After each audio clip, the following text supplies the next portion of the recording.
എന്താ പ്രശ്നം വെച്ചാൽ ഈ മെന്റലിസ്റ്റുകളുടെ അടുത്തൊക്കെ ചെന്നാൽ അവർ പഴയ ലൈനൊക്കെ കണ്ടുപിടിക്കും, നമ്മളെ കൊണ്ട് പറയിപ്പിക്കുമല്ലോ. അത് അങ്ങനെ ഒരു മൈൻഡ് റീഡിങ് ഞാൻ മനസ്സിലാക്കിയിടത്തോളം അത് അങ്ങനെ ഒരു മൈൻഡ് റീഡിങ് അല്ല, അത് കൂടുതൽ ഒരു സജഷൻസ് തരുന്നതാണ്. ഇപ്പോൾ ഒരു ഉദാഹരണം പറഞ്ഞാൽ, ഞാനിപ്പോൾ ചെറിയൊരു ഉദാഹരണം പറയാം. ഇപ്പോൾ ഞാൻ പറയുകയാണ്, അതായത് ഒരു ചിത്രം വരയ്ക്കാൻ പറയുകയാണ്. അതായത് ഒരു ചിത്രം വരയ്ക്കാൻ പറയുന്ന സമയത്ത് എൻ്റെ കൈയിൻ്റെ മൂവ്മെൻറ്റ് ചിലപ്പോൾ ഇങ്ങനെ ആയിരിക്കും പോവുക. അത് ഞാൻ പറയാം, ഒരു ചിത്രം വരയ്ക്കുക എന്ന് പറഞ്ഞിട്ട് എൻ്റെ കൈയിൻ്റെ മൂവ്മെൻറ്റ് പോകുമ്പോൾ ഞാനിവിടെ ഒരു വീടിൻ്റെ ഷേപ്പ് വരയ്ക്കുന്നുണ്ട്. അപ്പം നമ്മളറിയാതെ നമ്മൾ ഈ സാധനങ്ങൾ റിസീവ് ചെയ്യുന്നുണ്ട്, അതായത് ഈ സജഷൻസ്. അതായത് ഞാനൊരു വീടിൻ്റെ ചിത്രം വരയ്ക്കുക എന്നുള്ള സജഷൻ അവിടെ തരുന്നുണ്ട്. അപ്പോൾ നമ്മുടെ മൈൻഡിലേക്ക് ഈ ഒരു സാധനം വരുമ്പോൾ ഒരു വീടിൻ്റെ ചിത്രം അവിടെ വരും. നമ്മൾ വരയ്ക്കുമ്പോൾ വീടിൻ്റെ ചിത്രം അവിടെ നമ്മൾ വരയ്ക്കും. അപ്പോൾ അവിടെ എന്താ സംഭവിച്ചത്, ഒരു ചിത്രം വരയ്ക്കുക എന്ന് പറയുമ്പോൾ ഞാനിവിടെ ഒരു ട്രയാങ്കിളും ഒരു സ്ക്വയറും വരച്ചു. അപ്പോൾ ട്രയാങ്കിളും സ്ക്വയറും വരയ്ക്കുമ്പോൾ ഓട്ടോമാറ്റിക്കായിട്ട് നമ്മുടെ മൈൻഡിലേക്ക് വരുന്ന പിക്ചർ വീടിൻ്റെ ആയിരിക്കും. അങ്ങനെ കുറേ സജഷൻസ് ഇതിനകത്ത് വർക്ക് ചെയ്യുന്നുണ്ട്. പിന്നെ ഈ പറഞ്ഞ പോലെ എനിക്ക് തോന്നുന്ന അനന്തുവാണോ, മെന്റലിസ്റ്റ് അനന്തുവാണോ തോന്നുന്നു, ഒരു ജിമ്മിലേക്ക് കയറി ചെന്നിട്ട് മസിൽമാനുണ്ട്, അവരോട് 1 കിലോയിലെ ഡമ്പൽ നിങ്ങൾക്ക് എടുക്കാൻ പറ്റില്ല എന്ന് പറയും. അവർ എടുക്കാൻ പറ്റില്ല, അത് അവർ 200-200 kg ഒക്കെ എടുക്കുന്ന ആൾക്കാരാണ്. പക്ഷേ നിങ്ങൾക്കത് എടുക്കാൻ പറ്റില്ല എന്ന് പറയുന്നതോടുകൂടി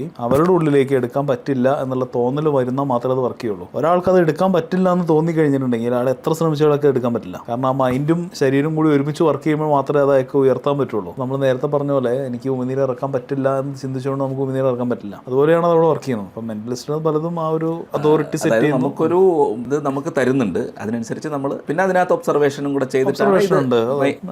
വെർബൽ ക്യൂസ് എന്ന് പറഞ്ഞാൽ ഒബ്സർവ് ചെയ്തിട്ടുള്ള കാര്യങ്ങളുണ്ട്. അതെ, ഫേസ് എക്സ്പ്രഷൻസ് ഉള്ള അതുണ്ട്, എല്ലാം ഉണ്ട്.